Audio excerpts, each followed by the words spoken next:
Alright, I was able to get the one finger clutch mounted up. Got the MSR Pro Raptor Hoppy. So I'm used to running is the MSR Pro Raptor, but this one's a CNC machine, probably a little stronger.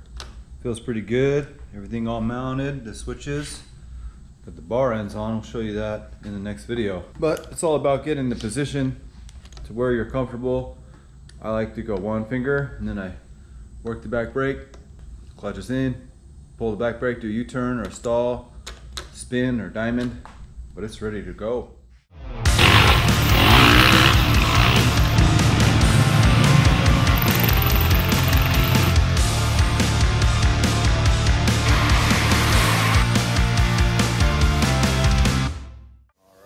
Turn this machine off so you guys can hear it better, but I'm making this video to show how I took the stock bike, powder coated it, cleaned it, detailed every nut and bolt, and put it back together, which it's getting real close, but I'm gonna break it into 3 pieces and show how it's done. All right, so I see a spot right down in there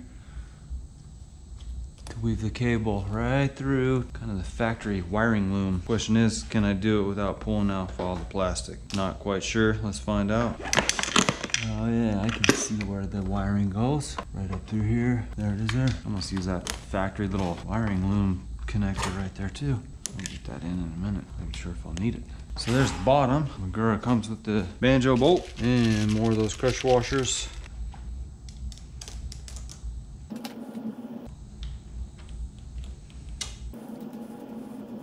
Finger tighten it right now. See if I can get this in there. Oh, wait a minute. I'm not sure if there'll be enough room. Oh yeah. So there we go. Nice little loom. It has this little loom too, but I don't think I really need it. It's good to go. Now, gotta get the reservoir on there. That could be another problem. I need some hose. There's where the master cylinder reservoir goes, but it bolts to the master. Let's see. Comes with this bracket. I'm not sure if it'll have enough clearance. What's up? Got this high-tech saw over here. I'm gonna see if I can cut those levers with it. Not sure how it's gonna clear because I'm used to putting stuff in a vise to use this, but let's find out. It might work.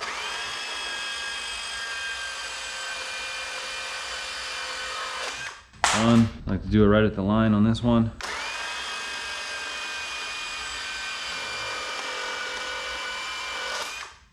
Ding! Recycle the material, aluminum. Kobe! Now what are we looking at? Oh yeah, this one has to go in, 8 mil. Put the clutch in as far as I can get it. It's a pretty tight squeeze. I think I'm gonna leave it loose because I have to bleed that. Let me see what we got. Oh yeah, kind of working. Almost worked better if that was on the other side since it's running into it right there. Let's see. It's right there. Pretty close, not too bad. Let's see how it feels if I stack it the other way. Yeah, that's not gonna work too good. It's a little too high because the perch is hitting where the reservoir comes. So I'll have to leave it where it was, but this clutch lever is just a little bit big. Find something else that'll work because it's right in the way. I think I can get it closer without this on there. Let's see what we got. Oh yeah, getting a little better. Still could use a better clutch, a little lower profile, because then they could be stacked really close. Getting pretty close without that rubber booty in the way. Oh, there we go. Now I got some action.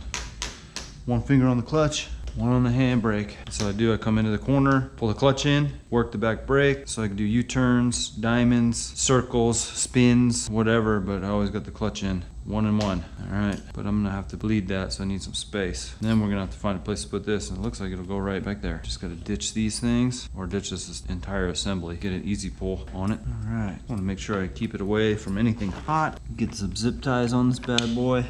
Make sure it's nowhere near the exhaust pipe. I got lots of room to clear the pipe. Nowhere near it. Coming up the frame. Things I can connect to. Almost looks like it come through the inside right here. You kind of use some stock looms. All right, time to fill this up and bleed it out. Get some pressure into this bad boy. I got some dot 4 here. Gonna fill up the reservoir. Looks like I went a little too much on there. It's right at the edge, so I'm gonna try to pump it real slow and it should start to suck it into the system. And you gotta crack the bleeder down here with an 8mm to let some air in. Grab an 8, 14, grab one of these little guys. Problem I'm running into right now, I see I don't have a little hose. So I'm gonna try a little experiment. I do have this hose. Not the best thing to use. I don't know if it has a one-way valve in it. Nope. See if it fits. Yep. Okay, so I'm cracking the valve open just so fluid will start to flow, and look at that, the reservoir is just dropping. Gravity bleeding. I just gravity bled some on my freshly clean bike. Watch out for that, because I've heard that brake fluid can remove paint. All cherry. I don't see anything dumping out of the little hose. Aha, I need to tighten that up. That must be the 13, and this is the 14. Sometimes I like to crack those to bleed them out also. So I'm gonna pump it right now and then close this valve. If there's any air bubbles in there, should have just pushed that out. Give it a couple pumps. No pressure yet, but it sure is taking this reservoir down. So I'm just gonna pump it a bunch of times here. And then this valve is still open. Aha! It's already coming out. So now we close it. Now we got fluid coming all the way down the brake line into the caliper, and now it should start to build pressure. That was nice gravity bleeding there. So the whole system's closed, so it should pump up and start to build pressure. This is probably the most time-consuming part of the installation, is getting it bled out. It takes a minute. I don't feel any pressure yet, but I see this reservoir dropping more, so I'm gonna top it off. Now I'm gonna try to build up a little pressure. Hey, my cool little hose popped off. It's no good. So I'm gonna get my box wrench ready to go on here. Pop the hose on just to aim the fluid. Pump it with my hand, hold it, and crack it down here. And then close it. Pump it with my hand again, hold it, open it down here, then close it. We got a little bit coming out. That's cool. Pump it, pump it, pump it. Hold. And close. Oh, more coming out. So there's another spot right here that gains air bubbles right up front. This little guy right there. That one usually gets air bubbles in it. And that's why I grabbed my little tool, my crescent. This one's very small. Doesn't take much pressure to crack it. I'm gonna crack it. There it is there. It's open. I'm gonna push some air out of it. Don't want to get hit in the face. Oh, I can hear it. Look at that. Oh, it squeezed some fluid out. So it had air. Then I'm gonna close it. Nothing crazy tight. Back to where it was. Now that should have got that air bubble out of the top. Pump it a few times. Feel it building pressure a little more now. I'm gonna do that again. This really seems to accumulate an air bubble right there. Oh.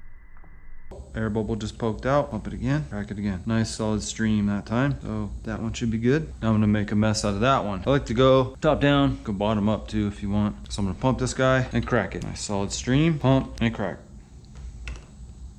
That's a nice solid stream there. Still going to the grip. I think the master is bled out, so it should be pushing good fluid down to the bottom. Now I got the air bubble out of that master. Let's go back down here. Pump it, bleed it, pumping it, and crack it while I hold it down, holding the lever down a little bit. Pump it. It'll go from having no lever at all to all of a sudden nice and hard usually. And crack it again. Another thing I've done before, I'll let it out, I'll crack it and pump and close. Let it out, lever's out, crack the bleeder open, pump it, close the bleeder, release the lever. Oh, I can hear the caliper starting to move. So it's getting something. I'm gonna do that a few more times. Crack it open, pull the lever, leave the lever pulled, and close. Oh, feel some action. Gotta make sure when you're doing this, don't run dry up here. It'd be disappointing, because that would mean you introduce air into the system again. This thing actually shifted on me, so I'm gonna tighten this Allen up. It doesn't move around. Don't wanna spill it. Should be a 4 mil. Just gonna make it kind of snug so it doesn't slop around on me. There we go. Reservoir still looks good. Oh yeah, starting to get some action already. I need to make sure and top that off. I see more coming out. So we're getting some good pressure starting to build. There we go. Oh yeah, look at that. I got rear handbrake coming up. Feels still got a little sponginess to it. So let's continue. The one spot I didn't bleed yet is the actual caliper right here. Sometimes you can get a little air there too. I'm gonna give it a shot. Oh, I heard it. Heard it go psst, pop a couple times. Again, looking pretty good. It's moving. Oh yeah. We got brakes. There it is there. It's getting pretty firm. Oh yeah, that's one finger action right there. So looking good. Get this adjustment on your lever too, so you can adjust where it grabs. Kind of nice. Way out here, spin it out, get it closer to the grip. I won't know until I get a replacement clutch where I like to have it set. Oh yeah, it's it's there. It's one finger action right there. 1 and 1. Clutch is just got to fix that. It's a little bit long. This little bit right here is hitting my other finger, and it's pretty stiff but rideable. If I take that much off, it'll be in there. At least I could ride it. And I don't like to have air bubbles in this reservoir, because if I drop the bike, the air bubble can get sucked in. I've had it happen. So I like to overfill it and keep it airtight. When I overfill it, I already know I'm gonna make a little mess. And then zip tie the reservoir down, because the factory bracket doesn't fit with the clutch lever in the way. Could spill a little. Oh, see it coming out. Started to spill a little, but then there's no air bubble in there. That's it. 1 finger handbrake, 1 finger on the clutch. Ding, ding, right there. Come into the combo, pull the clutch in, coasting, and feather that handbrake, and do a spin or a U-turn. Ready to rock and roll. So all I gotta do is get my clutch lever, zip tie everything in place, and it's looking good, and it feels good. Now I'm just gonna clean up a little bit. So I spilled a little fluid, put this cap on, make sure your bleeder is tight, but you don't need to be cranking it until the thing snaps. So that's tight. Oh, that's for the top. 14 down here. That's tight. Axle's not tight, but I can fix that. And then I wanna put some zip zip ties on this bad boy. I'm gonna let this drain before I reinstall it, as I borrowed it. Let it drain out, hold it up here, and let it drain. Doesn't take very many tools to put this on. Little zip tie action. Oh, there's some zip ties. We need a little bit of these guys to cut them. I like to take it right along the stock one. There it is there. Nice. Don't think it'll fit in. No, it's not gonna squeeze in with that, but it'll zip tie along here, clean. Oh man, there is some room on that back one. This one's got a black sleeve on it though, so it won't go through. Tuck it in with the back brake right there. Zip tie it to here. Make sure it's not going anywhere near that exhaust. Might need a couple more. Coming up through here. Yeah, it's nowhere near the pipe. Looks good. The motor mount right there, it's really looking pretty good in there. Coming up through, oh, I could zip tie it to the loom here. Factory one. Wiring, just to keep it tucked under the frame. Doesn't droop down. I don't think it's going anywhere. But I like to keep it up there. You don't really see it hanging down. Clean. Tuck the zip tie. There, nice and clean there. Now we got this. Oh, I already connected it there, so pretty much ready to go there. That's it. Whoa, clean up my mess. Can't get the bike dirty. And now this, I like to keep, I don't have the bar end on yet, but this should be in more. I need that 4 mil. I'm gonna push it in until the bar starts to get thicker. Since it's a tapered handlebar, it gets thicker right through here. So I'm gonna push it in as far as I can. All I wanna do is get one finger on it. So I'm good right there. And then I rotate them downwards since this finger's on the bottom. Right in there, should be good. Close this up, I already snugged that up. Get this in. Oh yeah, as soon as I cut a little bit more off of this, it'll actually work. It's just kind of stiff. So I ordered a easy pull clutch. And we got this little piece here that needs to be remounted. I believe this is for the engine mapping. It looks like it will go right here still. Just got to get the stock bracket back on and then zip tie this. I can take it right around the handlebars. It looks like it's going to be a tight squeeze with that switch. There we go. I'm going to leave it a little bit loose. Now for this switch. That is a tight, there's not much room left for it. Up here, my zip tie might have gotten in the way. But the stock zip tie, those undo. Get it out of the way for a second, clear some space. Sounds broken. Most likely, sir. I'll bet it was something nice, though. Made a little mess. There we go. There it is there. Still room for all these. I'm gonna put the screw from the bottom just to maybe make it easier to reach. We'll see how it looks. Got to start that screw in here. Kind of a tight squeeze with all the stuff in the way now. There we go. All right. Well, there it is there. Got this thing on here. Got my reservoir closed. It's good. Everything's good to go, except this is a little bit long. I don't think I need this now because it's squeezed in there so tight. And it's already got another one right here. Save this. Got to take another 1/2 inch off this until I get a different lever. Ding. Kobe! All right, let's see how that feels now. Yeah, it's in there. 1 and 1. 1 and 1. One finger on the clutch, one on the handbrake. The number of the day. 2. That's how I'm always riding.